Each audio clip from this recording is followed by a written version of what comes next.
नमस्कार, मैं हूं दीपक और आप देख रहे हैं डीएसके टॉक्स। आइए बात करते हैं अजब आईपीएल की गजब कहानी की, जहां पर हमें कल रात को इस आईपीएल का पहला सुपर ओवर देखने को मिला, जहां पर एलएसजी की टीम, जिसमें गज है, जिसमें गरुड़ है, जिसमें गोयनका है, तीन तीन जी हैं इस टीम के अंदर, लेकिन इसके बावजूद इस टीम के जी में इतना भी दम नहीं है कि सुपर ओवर यानी कि 6 गेंदों में ये लोग 6 रन भी बना पाए। अरे 6 तो छोड़ो साहब, ये सिर्फ 1 रन बना पाते हैं और ये जो 1 रन का टारगेट है, इसे आकर के रिंकू सिंह पहले ही बॉल पर अचीव कर लेता है और केकेआर को इस सीजन में अपनी दूसरी जीत दिलवा देता है। वैसे ये जो मुकाबला था एलएसजी और केकेआर का, इस मैच के बारे में मेरा कोई खास इंटरेस्ट था नहीं, क्योंकि ये दोनों ही टीमें एक नंबर की रद्दी और बकवास टीमें हैं और ये दो रद्दी टीमें जो कि पॉइंट्स टेबल में सबसे नीचे बैठी थी, इनका मुकाबला इतना जबरदस्त थ्रिलर बन जाएगा जिसमें कंट्रोवर्सी होगी। जिस तरह से वो रघुवंशी को रन आउट कराया गया, ऑब्स्ट्रक्टिंग द फील्ड का आरोप लगा करके, रहाणे फ्लॉप हो गया, पॉवेल फ्लॉप हो गया।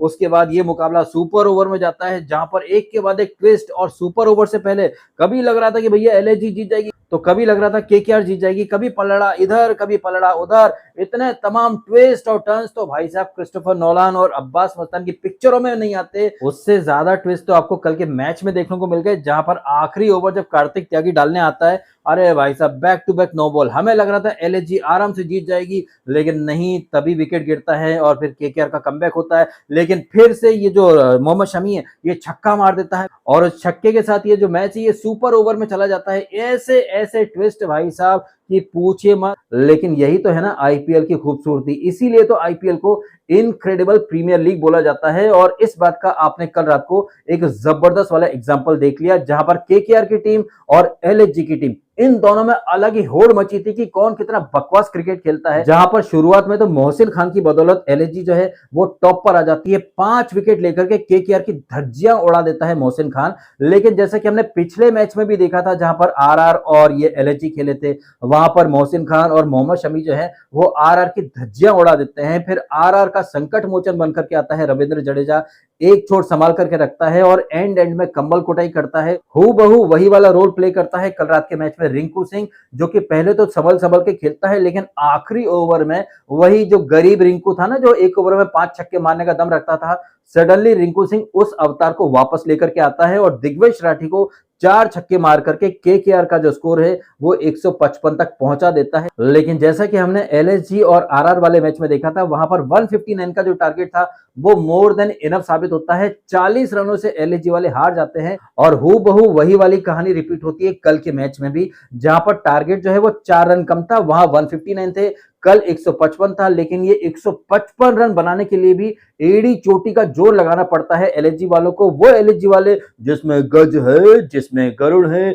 जिसका मालिक गोयनका है और गोयनका को ऋषभ पंत से बहुत प्यार है और ऋषभ पंत को भी गोयनका से बहुत प्यार है। इतना प्यार है कि वो एक बार पंजाब और प्रीति जिंटा को लात मार सकता है, लेकिन गोयनका की गान में घुसने का कोई मौका नहीं छोड़ता है ऋषभ पंत। और ये ऋषभ पंत कितना लापरवाह खिलाड़ी है, कल आपने देख लिया। वो पिच, वो कंडीशन जहां पर रन बनाना बहुत ही डिफिकल्ट हो रहा था, ऐसे माहौल में भी आप अल्टम पल्टम शॉट खेल रहे हो और अपना विकेट थ्रो कर रहे हो। इसी वजह से तो सुनील गावस्कर ने एक बार कहा था ना ऋषभ पंत को, स्टूपिड स्टूपिड स्टूपिड स्टूपिड। और कल रात के मैच में ऋषभ पंत एक बार फिर से बेहद ही बचकाना, वाहियात और स्टूपिड शॉट खेल करके आउट हो जाता है। और उसके पहले आपने देखा मार्करम, जो कि थोड़ी सी फाइट देने की कोशिश कर रहा था, वो भी आउट हो जाता है। तो मार्करम और ये ऋषभ पंत, इन दोनों ने ही थोड़ी सी फाइट दी, लेकिन बहुत ही बचकाना शॉट खेल करके ये ऋषभ पंत आउट हो जाता है। उसके बाद आपने देखा दिल्ली के तमाम खिलाड़ी, जो कि विजय दहिया या फिर बाकी जो लोग हैं, मनोज प्रभाकर वगैरह, उनकी एकेडमीज में जाने वाले ये जो खिलाड़ी हैं, चाहे वो दिग्विजय राठी हो या ये हिम्मत सिंह हो या ये प्रिंस यादव हो या दिग्विजय राठी हो, कहने का मतलब बड़ा ही सिंपल है मेरा, एलएसजी की टीम के अंदर मेरिट के ऊपर सिलेक्शन नहीं होते हैं। यहाँ पर अलग ही नेपोटिज्म चल रहा है, भाई भतीजावाद, या फिर सीधा सीधा आप इसे कह सकते हैं सिफारिशी कोटा। जहां पर विजय दहिया, जो कि शुरुआत से एलएसजी के साथ जुड़े हुए हैं, यही विजय दहिया जो है वो दिल्ली में क्रिकेट एकेडमी चलाते हैं और दिल्ली के जितने खिलाड़ी हैं उन सबको भाई साहब एलएसजी में लाकर के ठूस दिया है। और इस वजह से एलएसजी का बेड़ा गर्क हो रखा है।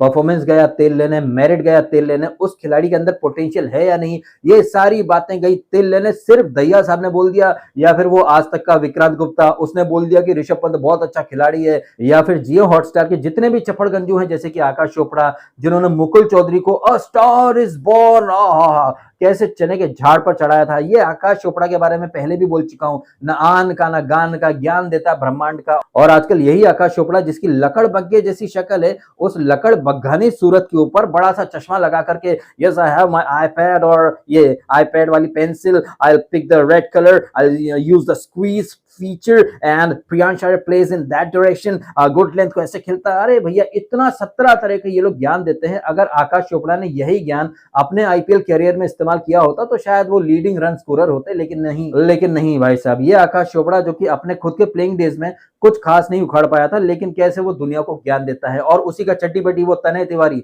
जो कि आ जाता है बड़ी बड़ी जुल्फें लेकर के, मेढक जैसी आंखें लेकर के, इस टीम में गज है, इसमें गरुड़ है, हाँ ये टीम काफी अच्छी है। मैनचेस्टर का जो लोगो था उसमें भी देखा था मैंने, कंगारू जो है वो ऑस्ट्रेलिया के लोगों में आते हैं, तो हमारा जो कल्चर है उसे रिप्रेजेंट कर रहे हैं, गज है, गरुड़ है। गज गरुड़ ने जी मार के रख दी है एलएचजी की। सीधा सीधा प्लेयर्स को डिस्कस करते हैं, आपके पास वो खिलाड़ी हैं या नहीं जिनमें कोई दमखम। इन शॉर्ट वो चाहे तनय तिवारी हो, आकाश चोपड़ा हो या फिर विक्रांत गुप्ता हो, इन सारे लोगों ने मिल करके गोयनका को चूतिया बना दिया है। क्योंकि गोयनका जो है उसे क्रिकेट का सी भी नहीं आता है। और ये बात सिर्फ मैं नहीं बोल रहा हूं, ये बात तो आईपीएल के फाउंडर यानी कि ललित कुमार मोदी, जो कि फिलहाल लंदन में रह रहे हैं। और ललित मोदी से मुझे याद है कि आज सवेरे जब मैंने इंस्टाग्राम खोला तो मैं क्या देखता हूं भाई साहब, मेरी एक रील जहां पर मैं एलएचजी को और गोयनका को रोस्ट कर रहा हूं, उस रील पर लाइक किया है ललित मोदी ने। तो ललित मोदी की थॉट प्रोसेस और मेरी थॉट प्रोसेस अबाउट गोयनका और उनकी टीम लगभग समान ही है। और ये बात तो कोई भी समझ सकता है, जिस तरह से गोयनका साहब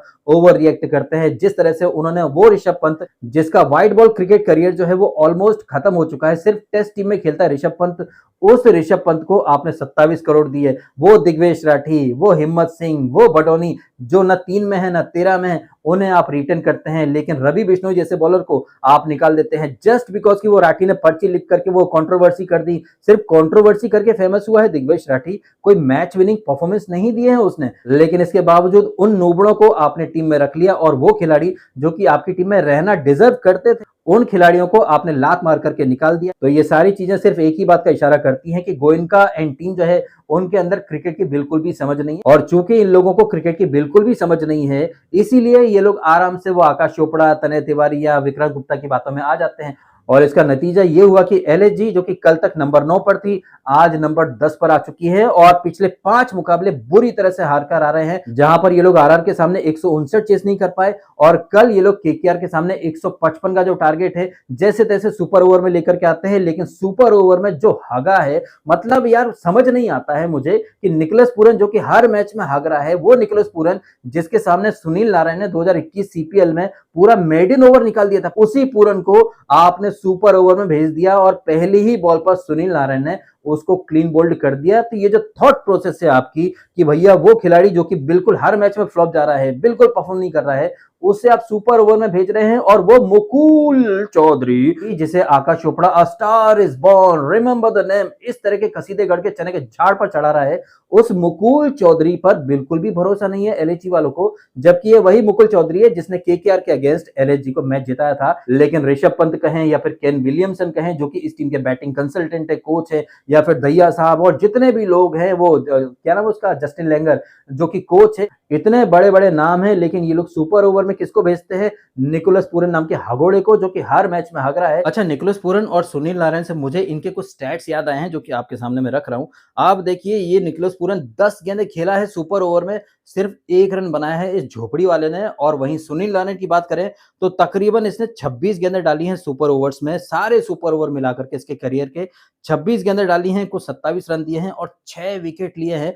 भाई साहब, ये स्टैट्स हमको दिखते हैं, दुनिया को दिखते हैं, लेकिन एलएचजी में जो लैपटॉप लेकर के बैठे हुए हैं कुछ छूतिए चपड़गंजू लोग, ना वो लोग मैचअप देखते हैं, ना वो डेटा देखते हैं, ना कोई स्टैट देखते हैं। तो जोकरों की टीम है भाई साहब। तमाम बातों का निचोड़ ये है कि एलएचजी की टीम इतनी रद्दी टीम है भाई साहब, एक से बढ़कर एक फालतू खिलाड़ी उठा करके रखे हैं। लेकिन ऐसी फालतू टीम को देखने के लिए लोग हजारों रुपए खर्च करके ग्राउंड में आते हैं। इनफैक्ट जब मैंने पिछला वीडियो डाला था एलएचजी पर, जहां पर मैंने एलएचजी का अलग ही फुल फॉर्म लिखा था, लापरवाह संजीव गोयनका, उस वीडियो के नीचे एक सज्जन आकर के कमेंट करते हैं कि LHG playing like a champion team. कौन सी चैंपियन टीम? और हाँ, नीचे से टॉप करने वाली चैंपियन टीम, हाँ, जो कि पिछले 5 मुकाबले बैक टू बैक हारी है बुरी तरह से। अपने होम ग्राउंड में आप 155 चेज नहीं कर पा रहे हो। खैर लखनऊ की ये जो टीम है इसे कितना भी ट्रोल कर दो, कितना भी रोस्ट कर दो, एलएसजी वाले इतने बेशर्म हो चुके हैं कि उन पर कोई असर नहीं पड़ता है। उनका कप्तान ऋषभ पंत हर मैच हारता है, उसके बाद वही रटे रटाए dialogue, I think I think I think. आप अंग्रेजी देखना कभी ऋषभ पंत की, हर स्टेटमेंट में I think we will bowl first, I think the wicket was a bit tacky, I think we need to take collective responsibility, I think.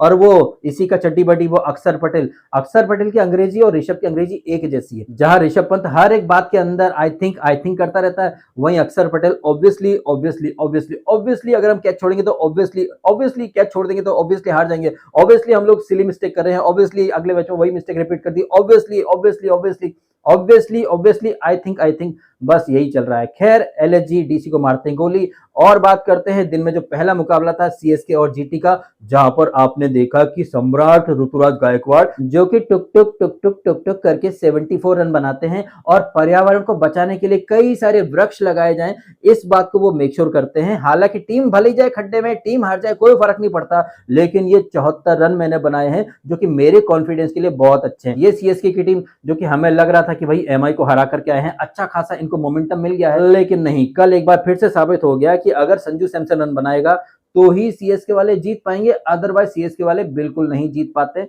और आपने देखा कल संजू सैमसन फ्लॉप होता है तो सीएसके हार गई। कहने को आप कह सकते हैं कि गायकवाड़ ने अच्छी इनिंग खेली, पर्यावरण बचाने के लिए टुक टुक किया है, कई सारी डॉट बॉल खेली हैं, जितनी गेंदों में वैभव सूर्यवंशी सेंचुरी मार जाता है उतनी गेंदों में हमारे गायकवाड़ साहब सिर्फ 20 रन बना करके खेल रहे हैं, तो क्या हुआ, वो पर्यावरण बचाने में अपना योगदान दे रहे थे। जैसा कि मैंने कहा, टीम जाए खड्डे में, टीम हारे, फर्क नहीं पड़ता, लेकिन गायकवाड़ साहब को अपना कॉन्फिडेंस हासिल करने के लिए इस इनिंग की बहुत ज्यादा जरूरत थी, इसलिए उन्होंने अपना पूरा टाइम लिया, विकेट को अच्छे से समझा और फिर टुक टुक करना शुरू करा। लेकिन इन चीजों के बीच में डीएसके तो ये मत भूल जाना, वो जो कोलैप्स हुआ था बैटिंग में, जिस तरह से संजू सैमसन आउट हुआ, उर्विल पटेल जिसे पहला मौका मिला, भाई क्या बकवास शॉट खेलकर वो आउट हुआ। और ना सिर्फ उर्विल पटेल बल्कि सरफराज और ब्रेविस कितने बकवास वाले शॉट खेल करके आउट हुए हैं। तो जब आपके खिलाड़ी इतना बकवास शॉट खेलेंगे तो आप कहां से जीतना डिजर्व करते हैं। इस विकेट पर बैटिंग कैसे की जानी थी ये हमें दिखाया साई सुदर्शन ने, जो कि इत्तेफाक से तमिलनाडु का ही खिलाड़ी है, इसी ग्राउंड पर खेल कूद करके बड़ा हुआ है, तो इसको साई सुदर्शन को अच्छे से यहाँ की कंडीशंस, यहाँ की मिट्टी कैसे प्ले करती है, कैसे नहीं करती है, सारी चीजों का उसको नॉलेज, और इस नॉलेज का, अपने एक्सपीरियंस का फायदा उठा करके साई सुदर्शन जो है वो आराम से जीटी को जीत दिलवा देता है। चलिए इन बातों को पीछे छोड़ करके अब बात करते हैं आज शाम को जो मैच होने वाला है आरसीबी और डीसी का। ये मैच होगा दिल्ली के उस मैदान में जहां पर पंजाब ने सैटरडे को 264 रन चेस कर लिए थे। उसी मैदान में आज फिर से डीसी उतरेगी, जहां पर अक्षर पटेल फिर से बोलेगा obviously we want to chase, obviously we want to bat. नहीं यार डीएसके, तुम तो अंग्रेजी में बात कर रहे हो। अक्षर पटेल कहां अंग्रेजी में बात करता है, वो तो हिंदी में बात करता है ना। तो अक्षर पटेल क्या बोलेगा, ऑब्वियसली हम टॉस जीत गए तो ऑब्वियसली हम बॉल करना पसंद करेंगे, ऑब्वियसली अगर फील्डर कैच छोड़ेंगे तो ऑब्वियसली हम लोग तो हार ही जाएंगे ना, ऑब्वियसली करता रहता है डीसी का अक्षर पटेल और एलएसजी का ऋषभ पंत। बातें करते हैं बड़ी बड़ी, दुनिया भर की बकवास करते हैं, लेकिन जो इनका मुख्य काम है वहां पर दोनों ही फ्लॉप शो दे रहे हैं। वैसे फ्लॉप शो से मुझे याद आई केकेआर की टीम, जो कि अब तक हर मैच में सुपर डुपर फ्लॉप हो रही थी, लेकिन कल के मैच में इस टीम का संकट मोचन बनकर के आता है रिंकू सिंह। पहले बल्लेबाजी में दम दिखाता है और फिर बाद में जिस तरह से रिंकू सिंह ने फील्डिंग में अपना जलवा दिखाया है, ये देख करके मुझे लग रहा है कि जैसे हमारी धरती सूर्य के इर्द गिर्द घूमती है, उसी तरह से कल के मैच में बॉल जो है वो रिंकू के इर्द गिर्द घूम रही थी। जहां बॉल जा रही है वहां रिंकू जो है वो अपने आप प्रकट हो रहा है। इनफैक्ट सुपर ओवर में आपने देखा मार्करम का कैच, जहां पर रोबमैन पावल जाता है दौड़ करके और बाउंड्री के बाहर गिरे, वो बॉल को अंदर धकेलता है, अगेन वहां पर रिंकू सिंह प्रकट हो जाता है। और फिर बाद में यही रिंकू सिंह जो है वो सुपर ओवर की पहली बॉल पर चौका मार करके अपनी टीम को आराम से जीत दिला देता है। अब ये जो कल रात के मैच में रिंकू सिंह ने अपनी मास्टर क्लास दिखाई है, बैटिंग मास्टर क्लास या fielding master class, in short one man show चल रहा था केकेआर की तरफ से। वहीं सामने आपने देखी एलएसजी की डिजास्टर क्लास, वहां पर हर खिलाड़ी जो है वो एक से बढ़कर एक ब्लंडर करने में, डिजास्टर करने में बिजी था। और ऐसी टीम को अब भी अगर कुछ लोग सपोर्ट कर रहे हैं तो लानत है भाई साहब उन लोगों के मुंह पर। ये मेरा मानना है, आपका क्या मानना है आप भी कमेंट करके अवश्य बताइएगा। फिलहाल आपने समय निकाला, वीडियो देखा, आपका बहुत बहुत धन्यवाद। Thank you so much.